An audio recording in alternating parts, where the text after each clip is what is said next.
pensar, el derecho a ser la dueña de mi propia humanidad, de mi cuerpo, de mis sueños, de mis alas para volar y que no me impidan nunca mi derecho a libertad, mi derecho a libertad. Gracias por estar una vez más con Irreverencias. El día de hoy estamos conversando sobre el proceso de los derechos humanos en Costa Rica. ¿Cuál ha sido ese avance? Y en esta oportunidad específicamente sobre el matrimonio igualitario. Nos preguntamos qué ha pasado desde este primer matrimonio, cómo ha sido el cambio cultural básicamente, porque sabemos que el cambio legal es una parte, pero hay un cambio cultural que es el que a veces es un poco más lento. También es importante saber qué esfuerzos se están haciendo en diferentes ámbitos para lograr que este proceso y esta nueva visión del matrimonio entre personas del mismo sexo sea aceptado por la sociedad costarricense. Y para eso hemos invitado a la abogada y notaria Ana Castro Calzada, quien además tuvo el honor de ser quien realizara el primer matrimonio entre dos personas del mismo sexo, en este caso dos mujeres. Bienvenida, Ana. Muchas gracias por aceptar la invitación de Irreverencias. Muchísimas gracias. Es un honor estar de nuevo en Irreverencias porque a lo largo de los años aquí nos hemos visto varias veces. Ya hemos tenido muchos encuentros en estos 15 años, Ana, claro, sí. de esforzarnos, de trabajar, de insistir en los cambios que nuestro país necesita. Bueno, soy abogada y notaria desde hace muchísimos años. Involucrada también con los procesos de los feminismos en Costa Rica a través de una parte muy interesante de exposición de la teoría y del cambio que ha sido los escenarios musicales. Y tomemos la paleta y empecemos a crear matices neutros y justos y a teñir. El grupo musical de mujeres feministas Claroscuro. Ahora bien, yo vengo de los tiempos, digamos, por decirlo de alguna manera, del oscurantismo, de la agenda o de la vivencia lesbi-gay en Costa Rica, es decir, aquellos tiempos de los años 80 en donde nunca fue ni siquiera una posibilidad considerar que pudiéramos incluir nuestras relaciones dentro del marco jurídico del matrimonio. Pasaron las décadas, la vida no pasa en vano, las luchas tampoco, y hace 3 años me vi de nuevo involucrada con los movimientos que estaban ya, digamos, sobre algo más sólido, más real, que estaban ya terminando de hilvanar una lucha que probablemente debe tener buenamente unos 40 años. Así es como pasé a formar parte del movimiento Sí Acepto, que se crea fundamentalmente para hacer campañas de concientización en la sociedad de que no pasa nada, ni iba a pasar nada para las personas que ni utilizaran el matrimonio igualitario, ni lo adversaran tampoco.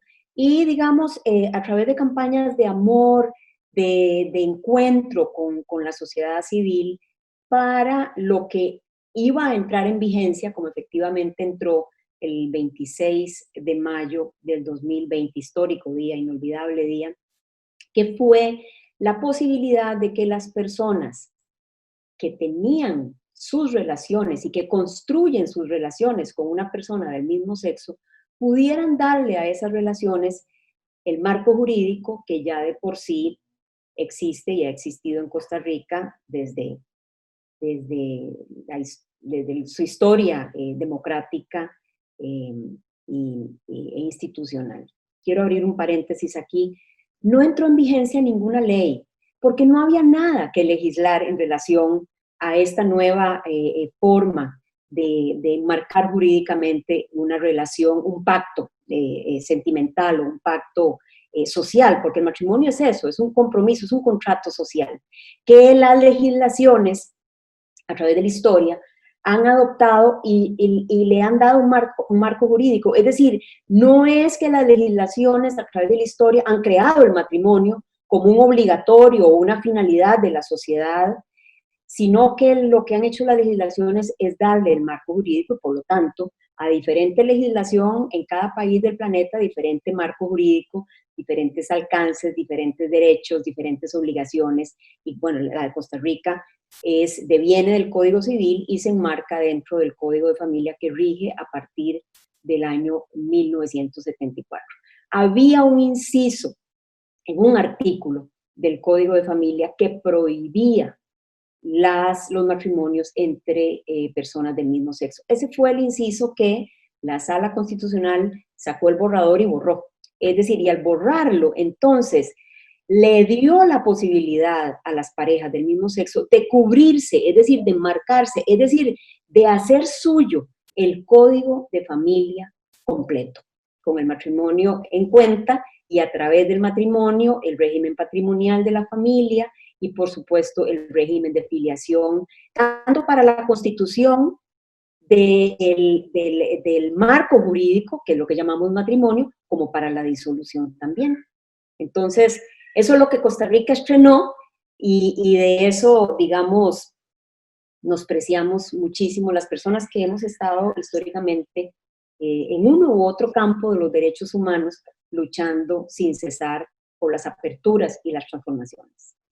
Hola, mi nombre es Margarita Salas, soy la nueva comisionada presidencial de asuntos LGBTIQ para Costa Rica. El 26 de mayo ocurrió un hito histórico y fue la entrada en vigor del matrimonio igualitario en Costa Rica.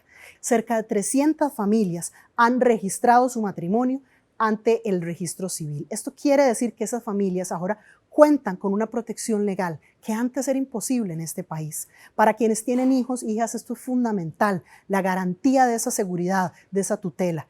Para quienes tienen parejas de otros países, fundamental también la permanencia en el país. E incluso para quienes son nacionales, la posibilidad de proteger ese vínculo y tener la potestad de tomar decisiones ante una enfermedad que deje a su pareja incapacitada para tomar decisiones por sí misma. Entonces son muchos los derechos conexos. ¿Se resuelve todo con el tema de matrimonio? Ni de lejos. Para empezar, porque tenemos pendiente el reconocimiento pleno de la identidad de las personas trans en Costa Rica. Seguimos trabajando todos los días por ello.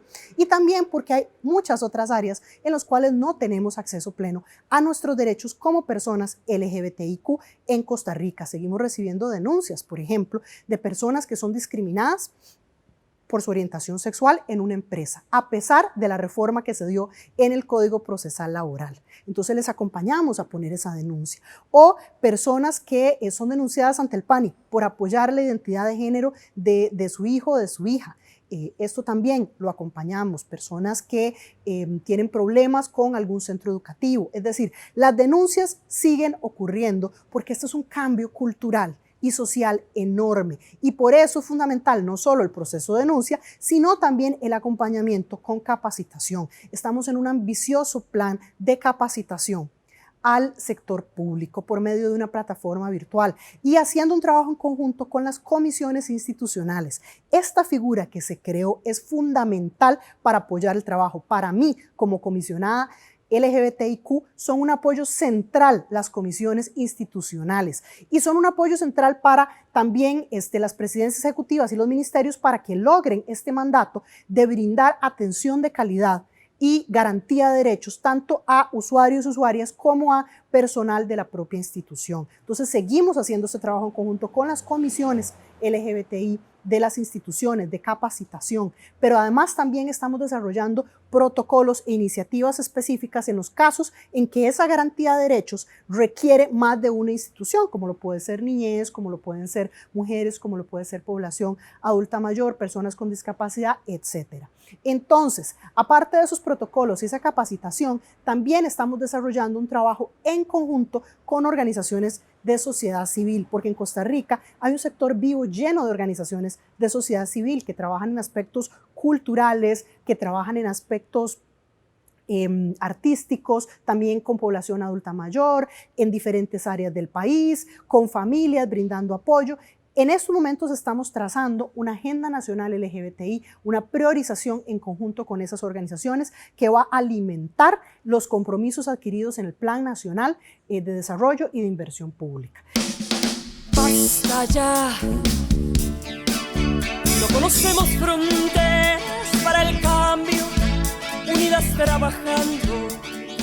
Quiero contar aquí una anécdota interesante. A partir del matrimonio de Alexandra y Daritza, que por cierto puso a Costa Rica, como te digo, en el mapa mundial, calculamos el movimiento Sí Acepto, de 2.000 millones de personas, es decir, 2 billones con B, de personas habrían tenido conocimiento a esta noticia a través de los grandes diarios del planeta que la difundieron a través de sus páginas o de, digamos, su televisión o su canal o lo que sea, a través de cientos de páginas de internet de derechos humanos y a través del video de la ceremonia entera, que solo aquí en Costa Rica lo vieron 2,5 millones de personas. Es decir, no ha habido nada en la historia, ni siquiera las elecciones, dígame lo que le estoy diciendo, que haya sido tan visto, digámoslo así, en Costa Rica, por los costarricenses, por lo menos quienes habitamos aquí y fuera de Costa Rica. Ahora,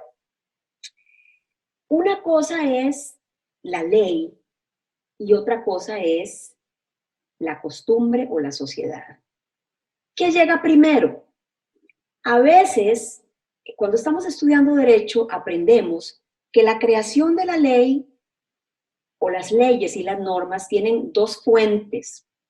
Una puede ser del devenir de una costumbre que de tanto arraigo que adquiere, pues finalmente genera el nacimiento de una ley. Y la otra es que a pesar de no existir una costumbre arraigada, se crea la ley y la sociedad tiene que acomodarse.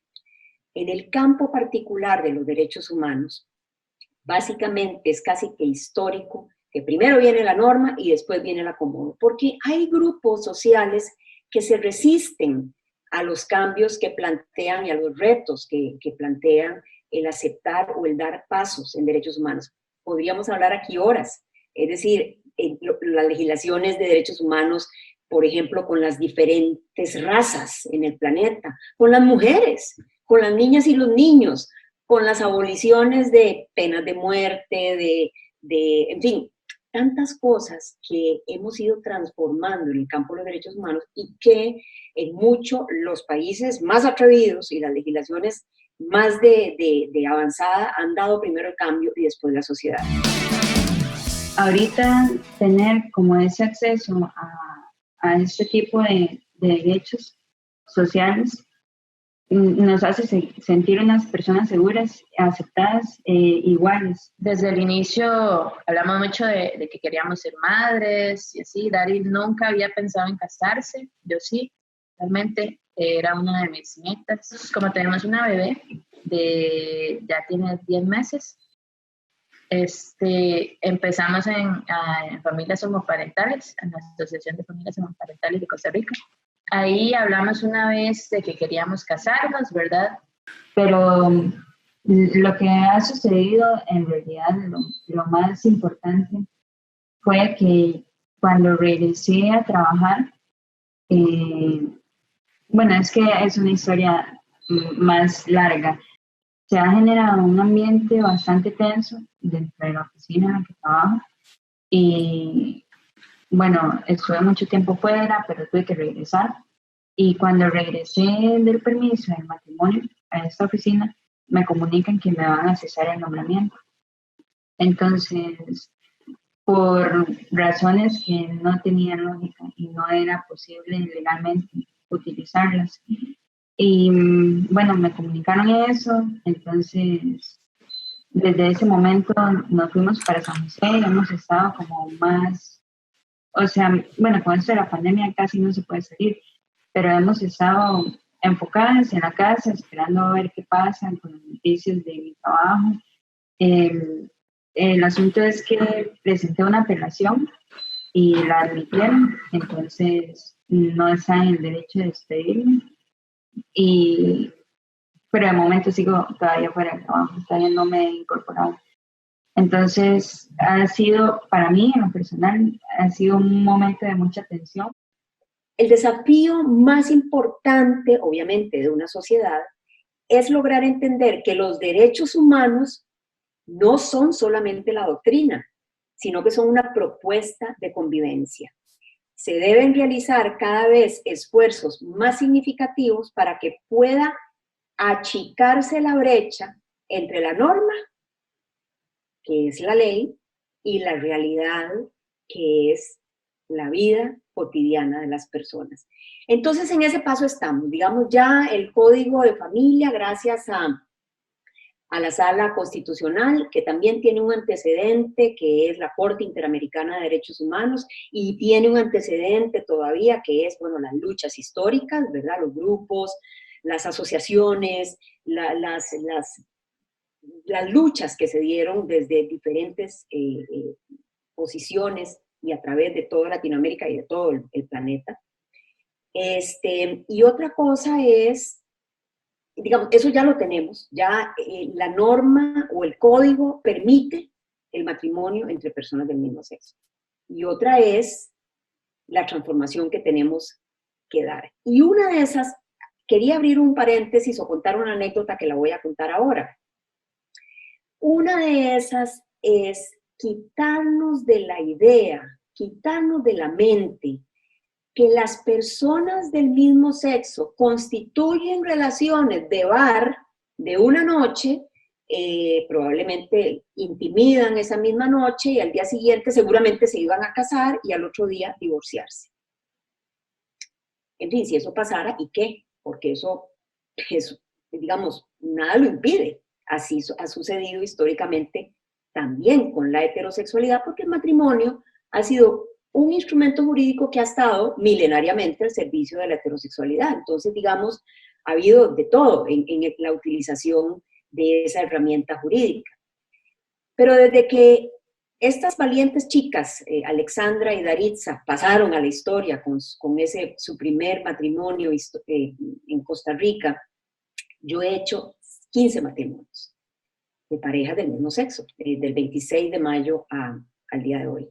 He casado parejas que tienen 36 años de estar juntos, 24, 32, 15, 17, 10, o sea, que han construido una vida seria, una vida de compromiso, de fidelidad, probablemente con todas las vicisitudes que tiene una relación, pero por supuesto, si es que las relaciones humanas ya de por sí, en sí mismas, son complejas, pero que han construido una vida, un patrimonio, y en muchos de los casos, ellos y ellas, y abro la amplia sombrilla, que han tenido que hacerlo en la oscuridad, es decir, en el silencio, en la mentira, en armarse una casa que tiene 2 habitaciones en donde cuando venga la familia de una y otra o de uno y otro, piensen que en una habitación duerme uno y duerme el otro, cuando es mentira. Eso es una injusticia porque no poder echar mano de la herramienta y no poder libremente, a la luz del día, como dice una de mis composiciones más recientes, a la luz del día, no poder vivir a plenitud una relación fundada en el respeto, eso es discriminación. Como sabemos que y lo que estás explicando justamente, este cambio, tiene ese proceso cultural que no es tan rápido y menos para los y las que estamos hoy viviendo. Somos personas adultas, quizá nuestros hijos y nietos ya para ellos sea totalmente normal, pero hoy podría haber discriminaciones, por ejemplo, en el ámbito del trabajo. A la hora de que sepa o el empleador o los compañeros y las compañeras que su compañera o su compañero tiene una relación con alguien de su mismo sexo y que está casado o casada. Además de que cuando las personas se casan, por ejemplo, creo que es el Código de Trabajo el que establece unos días libres para luego de efectuado el matrimonio, unas vacaciones, creo yo. Si se las van a otorgar de la misma manera a las parejas homosexuales.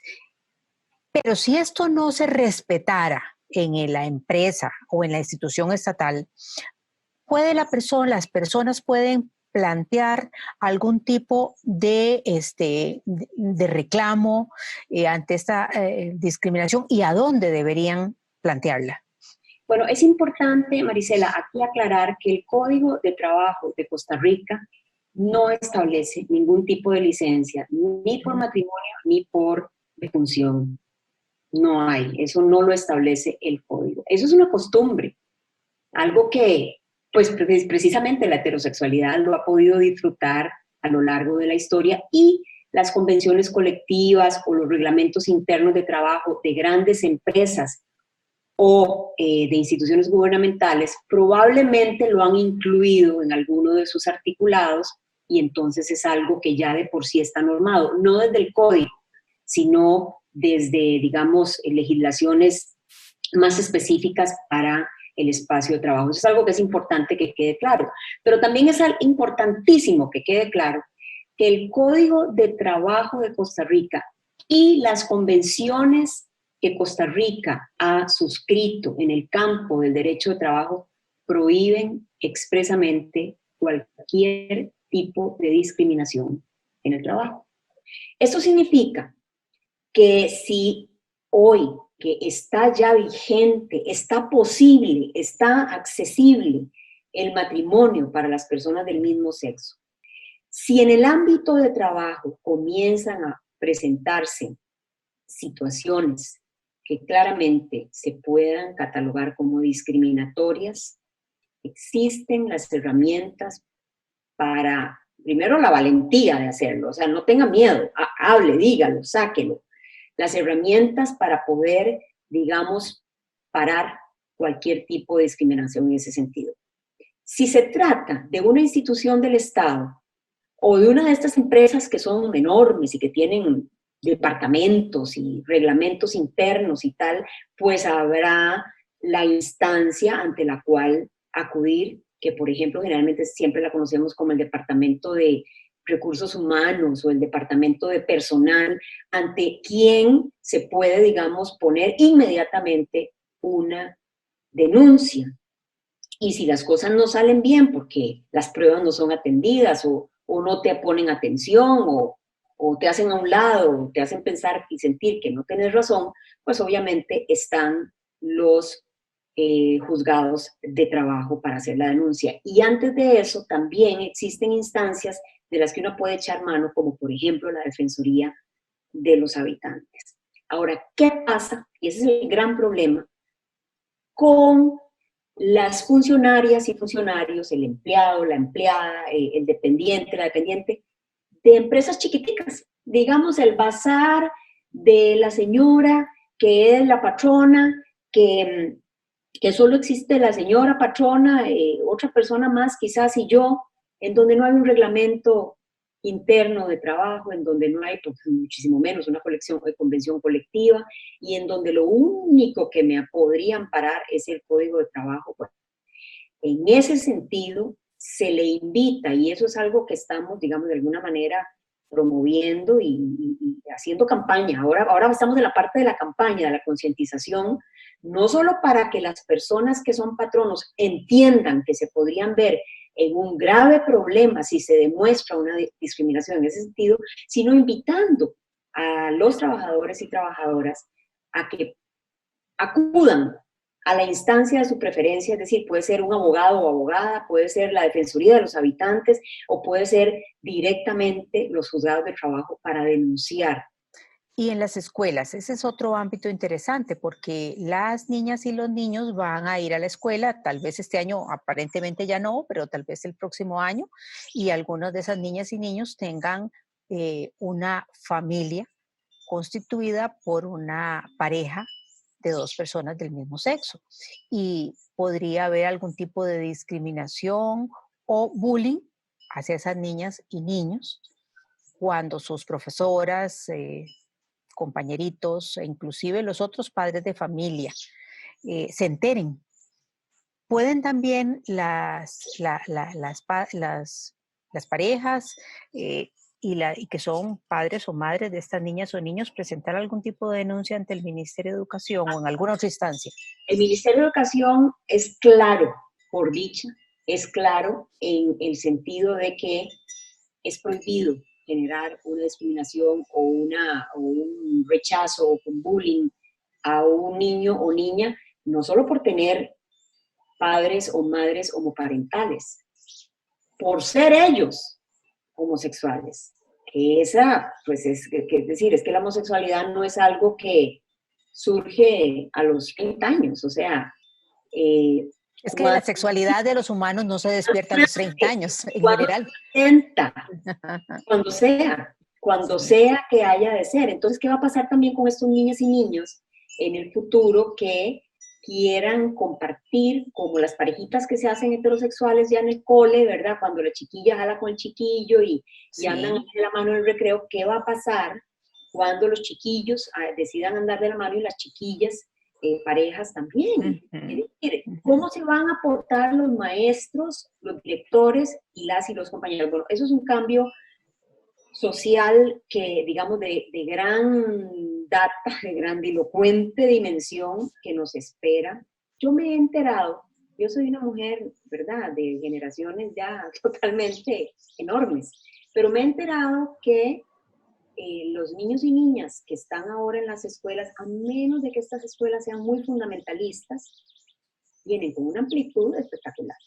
Entonces ahí es donde está la esperanza, que ellos puedan y ellas acomodar de manera natural lo que es natural. Ya las legislaciones además lo están ratificando a través de las transformaciones no solamente sociales, sino además normativas. Ana, con este mensaje tan alentador y esperanzador que acabas de hacer acerca de estas nuevas generaciones, terminamos nuestro programa y te agradecemos muchísimo el haber compartido tus experiencias y conocimientos con nuestro público de Irreverencias. Gracias. Para mí es un honor estar más bien en Irreverencias.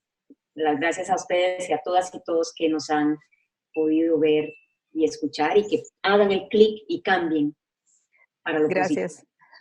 Muchas gracias. Gracias a ustedes por estar con Irreverencias una vez más y quédese con Canal UCR TV Consentido.